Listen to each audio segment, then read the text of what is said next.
Since the introduction of tablets, the line between smartphones and tablet is becoming thin. Last year, even Google attempted to do the same with its Nexus 6, but this time the difference has been completely blurred with the entry of Lenovo Pad Plus. In spite of having 6.8-inch display, it is still projected as a phone and a tablet. The form factor is huge for a device like this, but it manages to be useful because of not being extra wide.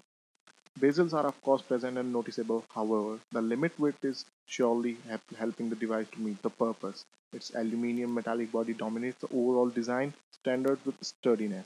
Now I guess I don't need to tell you that it is inspired from a phone which makes the people sell their kidneys. Yeah folks, the mighty Apple iPhone 6 Plus. Coming back to phone, sides are curved, bottom center holds a micro USB port which is in neighborhood with two screws that further completes that inspired look. The device doesn't feel that slippery, but considering the size, it is recommended to use a case. There are a few changes like the speaker is placed at the bottom and the volume output is high enough for entertainment, but during a phone call, the device needs to be placed face down. The 13 and 5 megapixel camera is available for the snap clicker in U, and the rear side holds a dual LED flash. With all these elements, the device does feel premium. It weighs less than the traditional 7-inch tablet like my Nexus 7 for the adding the goodies. Now back at front, the rectangular shaped stretch display panel looks a little awkward for a tablet but does offer impressive color reproduction and good viewing angles. It is possible to notice washed out colors in some cases, but that will only happen if you compare it with a better display, particularly from a flagship. The real attraction here is the full HD resolution which offers pretty high standard for games playing and movie watching experience. It's all good to go and even works under direct sunlight. Of course, the brightness level should be marked at 75%. Mostly I left it on auto brightness and it was handling the situations fine. Trust me, you'll have a very few things to complain here. At the camera side, the rear one doesn't impress me much. It packs a 13 MP shooter but misses out capturing finer details which it should have. Every shot looks good on the device play, and that's what most of people will be limiting at. The moment you zoom in or see the pictures on bigger HDPC screens, you'll clearly notice the recipe isn't that good. The front camera did manage to work like it should have. The 5MP shooter manages to capture the kind of selfies everyone is looking for. Autofocus works for most of the times and even work in low light. During very dark moments, the LED flash helps to locate the object so you can focus on it and then tap the shutter once comfortable with the preview. The camera app is that simple to start with, which allows quick photo capturing and toggle between the available options like HDR and various scene selections. You can even customize the images within the camera app. The scene selection tab offers dozens of options to choose from, but I'll recommend you to leave it on auto option unless you're completely sure of what you're doing. So it's all good as far as the app is concerned. If the picture quality can be improved through a software upgrade, then Lenovo should release it ASAP. Software is the real delight in the Fab Plus package. Other than McAfee, Lenovo's Share It and Sync It apps, no bloatware was installed. Other than these, it's all stock Android, and that too the Lollipop version. I didn't even find the Lenovo's Theme Center.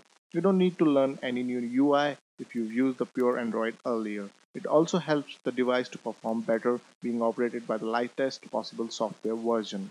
Apps like Dialer, Calculator, and Contacts are carrying the same UI and functionality, but for some silly reasons, Lenovo changed their icons. Still, it's a minor thing that anyone can forgive Lenovo for. One thing I didn't like was the presence of three messaging apps: Messenger, Messages, and the Hangouts. Lenovo should have thought on this, as it could have saved some more storage. FYI, about 24 GB is available out of total 32 GB internal storage. Of course, the microSD card can be inserted as well. But then the two SIM cards cannot be used together. We have to choose between the combination of a micro SIM card with a nano SIM card or a micro SIM card with a micro SD card. LTE is on board and so does other connectivity features except the NFC, which isn't that big drop. Call quality was impressive and the earpiece was loud enough.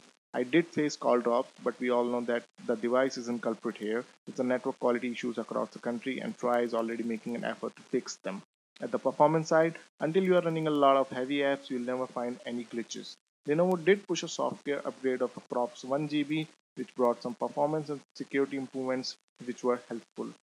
I tried playing games at the highest possible graphic quality and everything was fine. But the moment I tried to surf a website jumping out instantly from a heavy game, I did notice severe lagging and frame drops.